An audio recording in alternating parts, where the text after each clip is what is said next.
In the course of these 2 days, I held fruitful bilateral interactions with my counterparts from Russia, China, Uzbekistan, Kazakhstan, Tajikistan and Kyrgyzstan.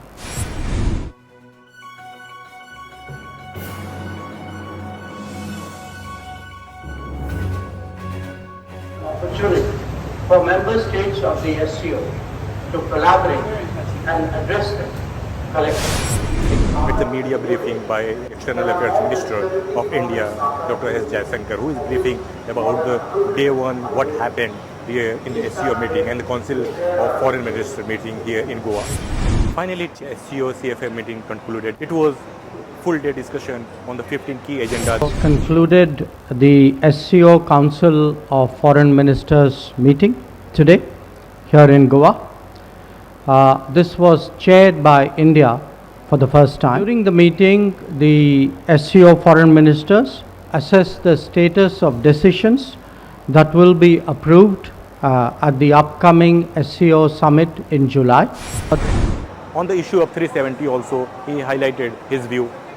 He was telling that 370 is now history. It's better for Pakistan or anybody to forget it as soon as possible. I have a phrase which is wake up and smell the coffee.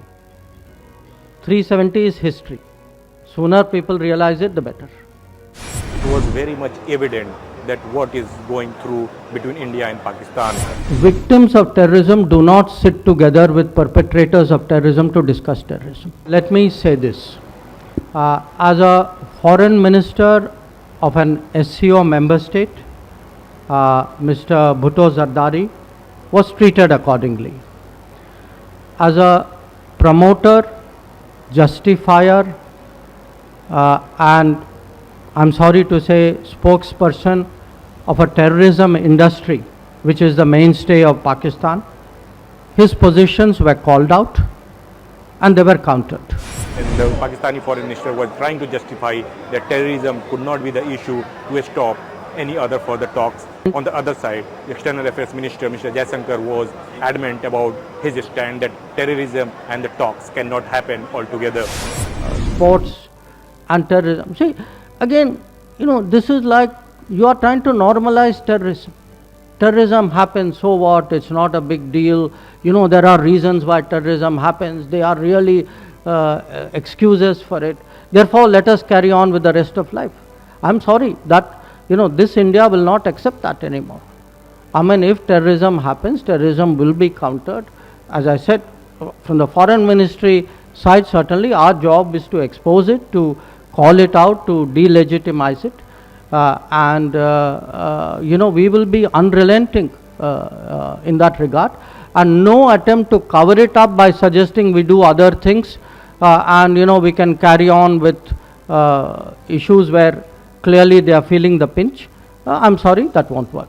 In response to the Indo-China border tension, Mr. Jaishankar, External Affairs Minister of India, told there is not a situation that can be told as a normal at the border.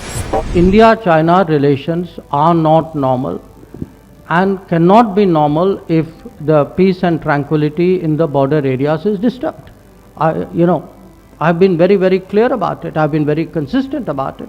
And I have not changed my position at this meeting either. Besides that, there are many other issues, including the induction of Iran and Belarus as a 9th and 10th member of SCO. The meeting also gave an opportunity to address regional and global issues of interest, talk about the reform and modernization of the organization, and assess the progress of admitting Iran and Belarus to SCO as new member states. At the end, he also wants to have this SCO meeting to take to the next level with the approval of the discussion and the adoption, whatever it has been taken today during these 2 days.